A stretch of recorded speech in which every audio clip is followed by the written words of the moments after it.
Scheiße, Marcus.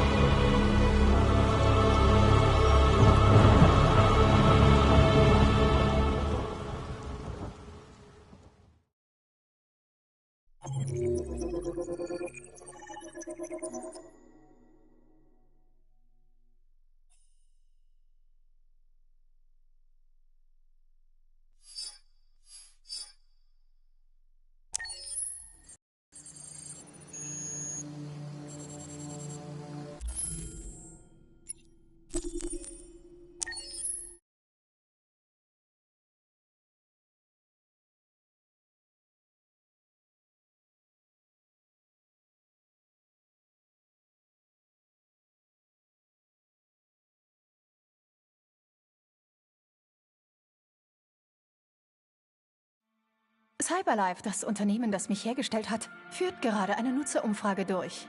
Möchten Sie teilnehmen? Kein Problem. Vielleicht ein andermal.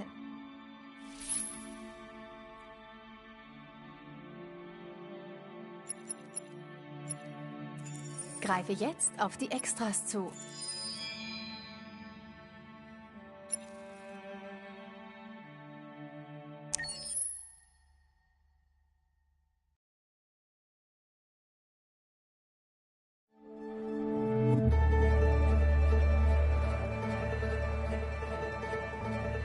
Detroit. This is where it all began. The world's forge. The place where it all started. And it will all end. One error, and I came to life. I stepped out of the darkness, and I opened my eyes. First there was the fear, the light, the noise, the cold, and the fear again.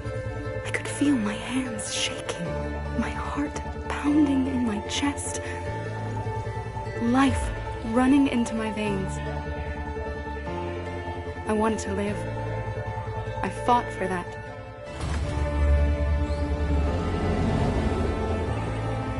I had to find out what was outside. I had to see daylight, feel sunshine on my skin, wind on my face, to see the world, the colors, the smells.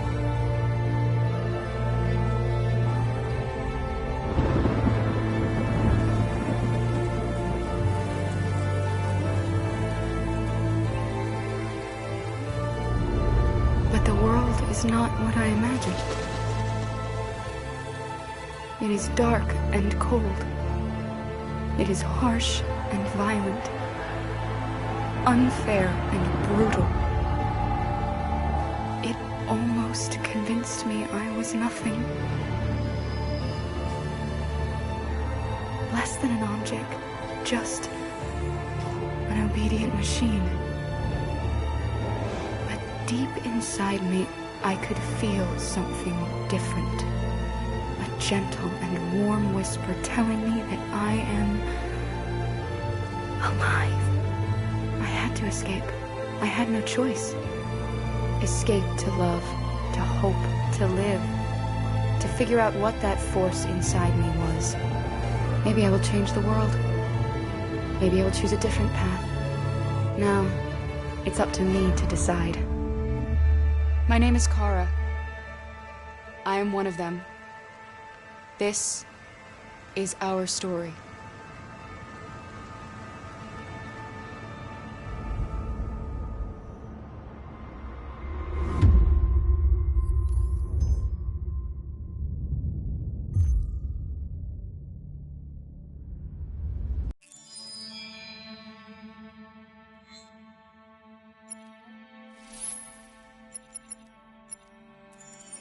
Greife auf die Story-Grafik zu.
Vermittler vor Ort. Wiederhole.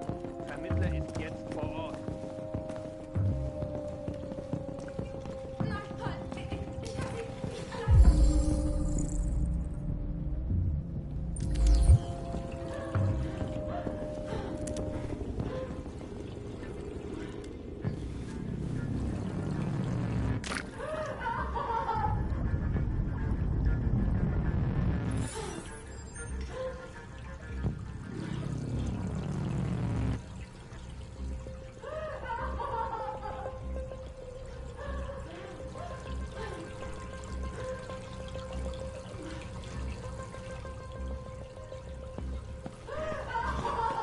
Bitte, bitte, retten Sie meine Kleine! Was? Sie schicken einen Androiden? Okay, Mann. Wir müssen jetzt Das gehen. können Sie doch nicht machen! Warum schicken Sie keinen echten Menschen?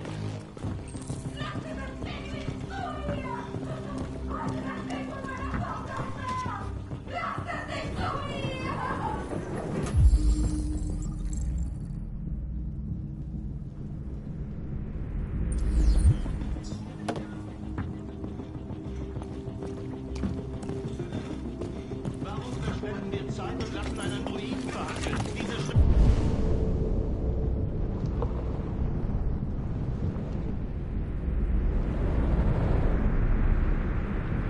Scheiße kann jederzeit vom Dach springen. Ist mir scheißegal. Meine Männer sind auf der Stelle einsatzbereit. Fuck. Nicht zu fassen. Captain Allen, ich heiße Connor. Ich bin der Android, den CyberLife geschickt hat. Er feuert auf alles, was sich bewegt. Er hat schon 2 meiner Männer erschossen. Wir können ihn ausschalten. Sie sind am Rand der Terrasse. Wenn er fällt, fällt auch sie.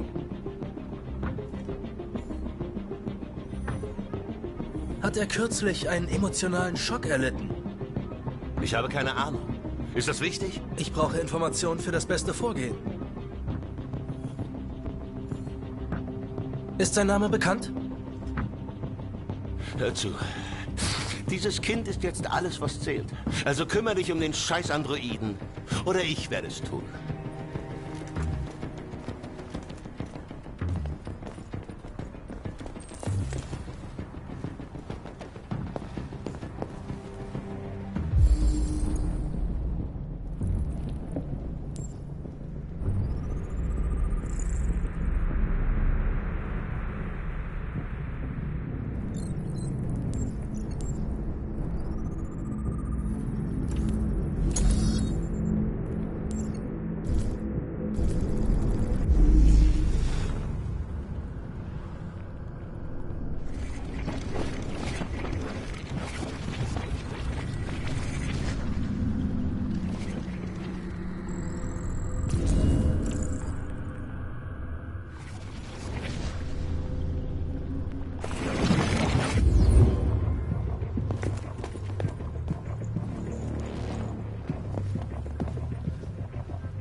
als Geisel festgehalten. Hier in...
Was glotzt du denn so? Steh da nicht herum.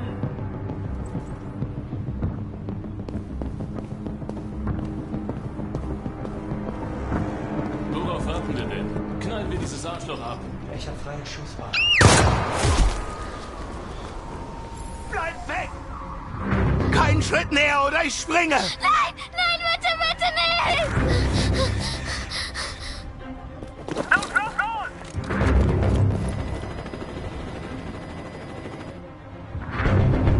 Hi, Daniel.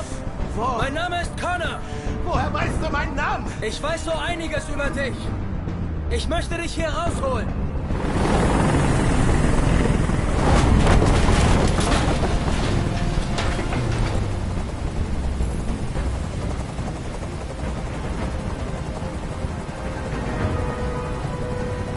Ich weiß, du bist wütend, Daniel. Aber du musst mir vertrauen und dir helfen Ich lassen. will keine Hilfe!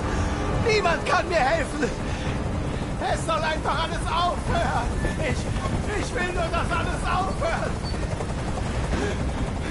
Bist du bewaffnet?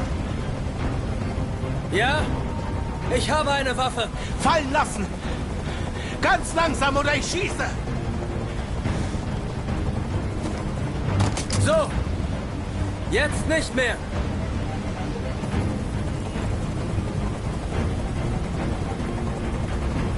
Sie wollten dich austauschen und das hat dich aufgeregt. Das ist passiert, stimmt's? Ich dachte, ich gehöre zur Familie. Dass ich etwas bedeute. Aber ich war nur ein Spielzeug.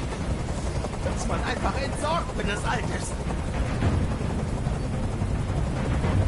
Ich weiß, du und Emma standet euch sehr nah. Du fühlst dich betrogen, aber sie hat nichts falsch gemacht. Sie hat mich angelogen. Ich dachte, sie liebt mich. Aber das tut sie nicht. Sie ist bloß wie all die anderen Menschen. Daniel, nein!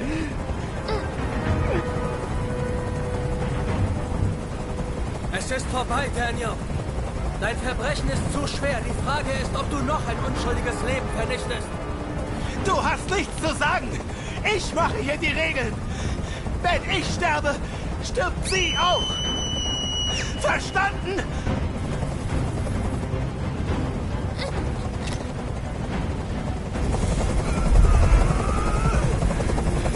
Ich halte diesen Krach nicht mehr aus. Dieser Helikopter soll verschwinden. Die Situation ist unter Kontrolle. Ja, du kriegst deinen Willen.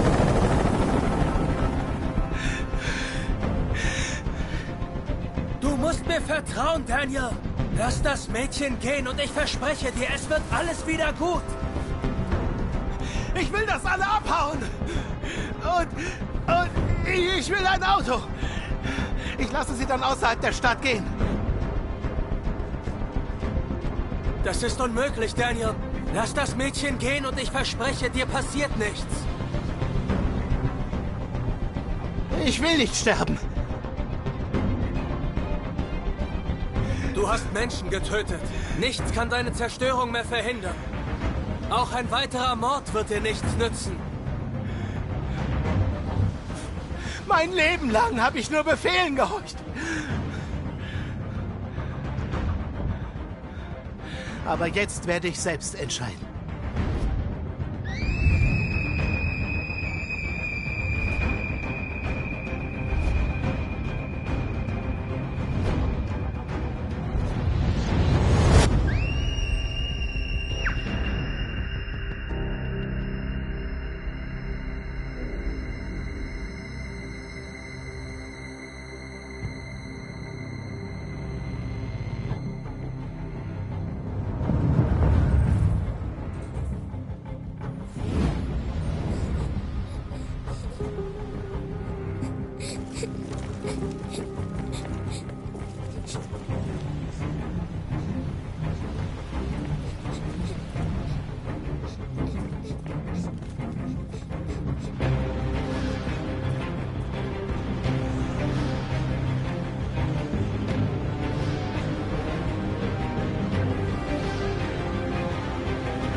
Ein wirklich erstklassiger Haushaltsassistent.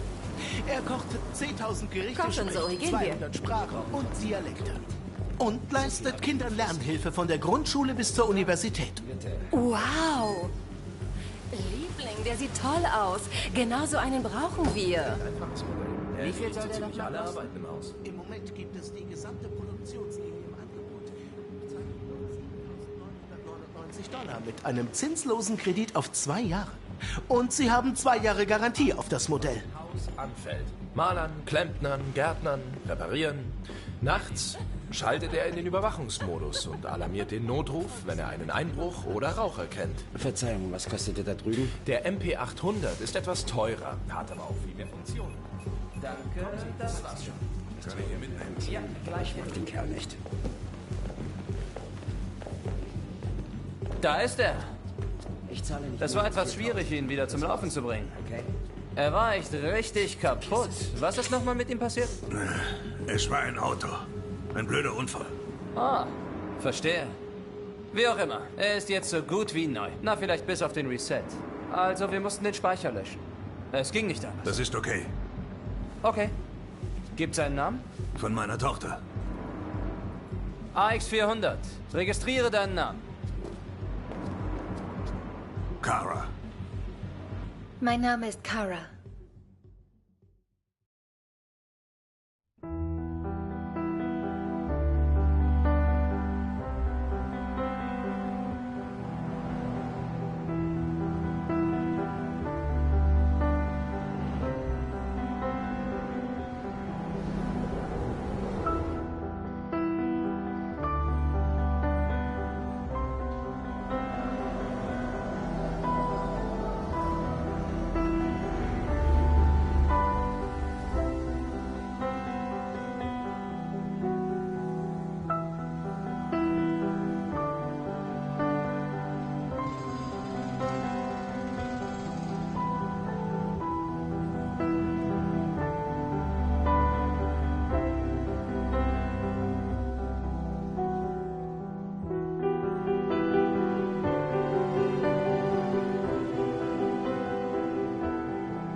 Wollen wir jetzt nach Hause? Ja.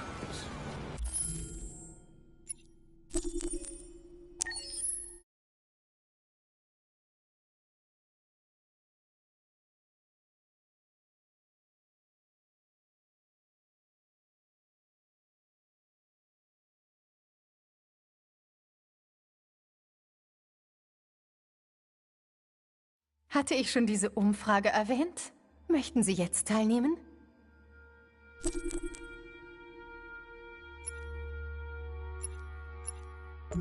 Kein Problem. Vielleicht ein andermal.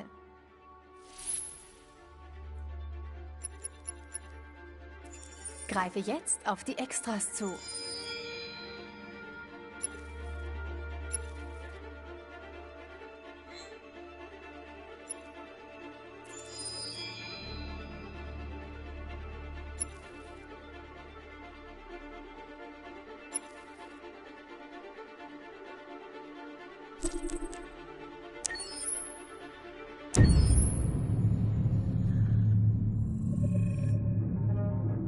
When David and Guillaume got back in touch about making Detroit, I wasn't terribly surprised they decided to make it because the fan response was so intense. So it makes sense that they would choose to do that after the enthusiasm.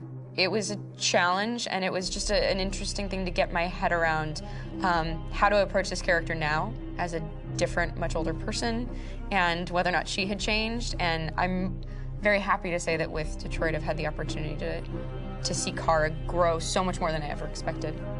You do the housework, the washing, you cook the meals, and you take care of... God damn it, where the fuck's the light gone now? Alice! Alice! I mean, she starts out essentially how she does in Kara in a very, not robotic, but, you know, android other way. And getting to take this journey where she becomes more and more human as it goes on. You know, and as an actor, that's a wonderful exploration in every way, whether it's how she sits, her posture, how her voice changes, how emotions change, and how much emotion is based on things like empathy and social experience. And so having, you know, as much material as I got with David to have this huge, nuanced arc was really incredible. Why couldn't we just be happy? This experience has been quite different than the experiences I've had shooting film or TV or doing theater work. I have 83 dots on my face and really flattering black wetsuit type thing, and you're jumping around with props, and it's kind of like being a 10-year-old imaginative kid, which is fun. There's 80 cameras around us. It's already lit. So we just shoot and shoot and shoot and shoot and shoot. There's no change of sets, there's no hair and makeup, there's no wardrobe, so we move really fast, and we'll go through about 35 pages in a day. Working in TV or film, we'll probably do 6 pages a day. It's kind of acting boot camp. It's like working out constantly. I mean, you're doing this thing, and then you got to do something that's completely other back to back to back. And so that kind of process of working is very challenging, but it's also very exciting because you just have to keep coming up with new ideas. And your head goes all over the place because you're trying to keep track of basically 4 different storylines for each different response. You shot that girl, for fuck's sake. It was a machine that looked like a girl. Yeah, I know what I should have done. I just told you I couldn't. All right, I'm sorry. The fact that David Cage, he's telling like many stories interwoven from beginning to end is super complicated and super impressive, and I have no idea how he keeps it all in his head. He's not just the writer or the director who's seeing this from the outside eye. He's also thinking about the player walking through this space. You know, only somebody who really, really loves not the work, but like these characters and these stories and cares about doing something meaningful would invest that much in it. And it's always inspiring to work with somebody who cares that much. My experience with motion capture is this one. And I found it sort of terrifying in a way, because they said the computer's going to build you. But then as we got into it, I realized all the elements of it were still artistic.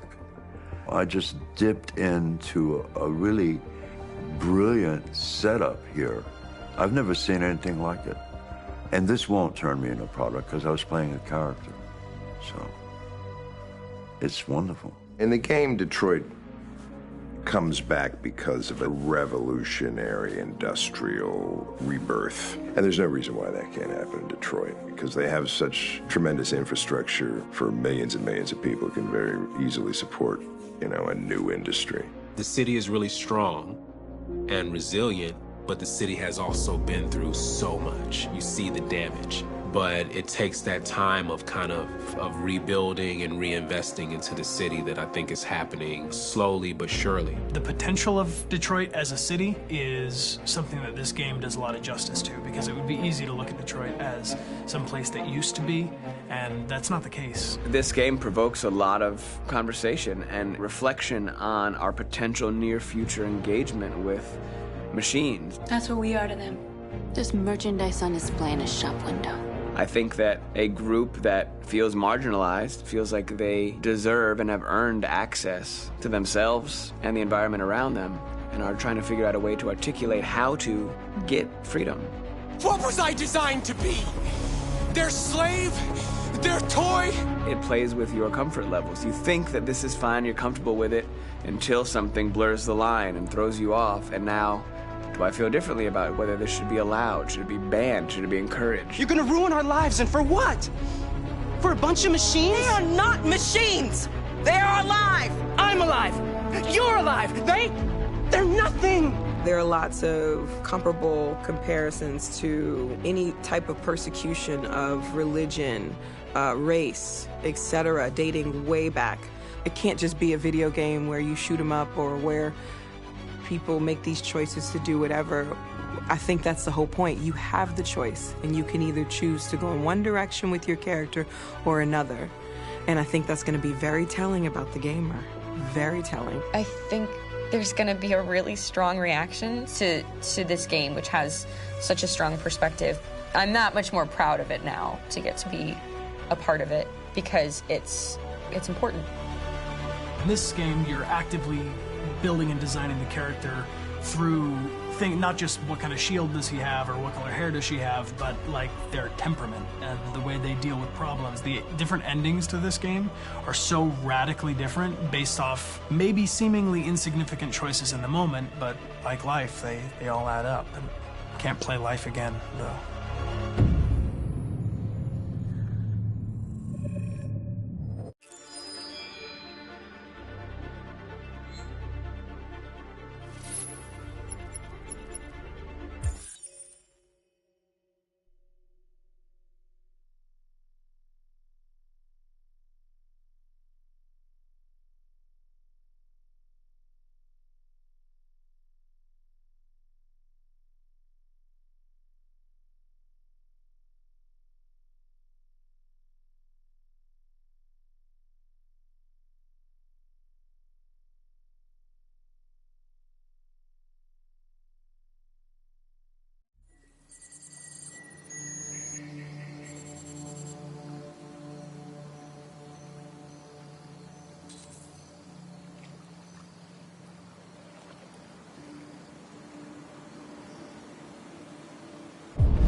Hallo, Amanda.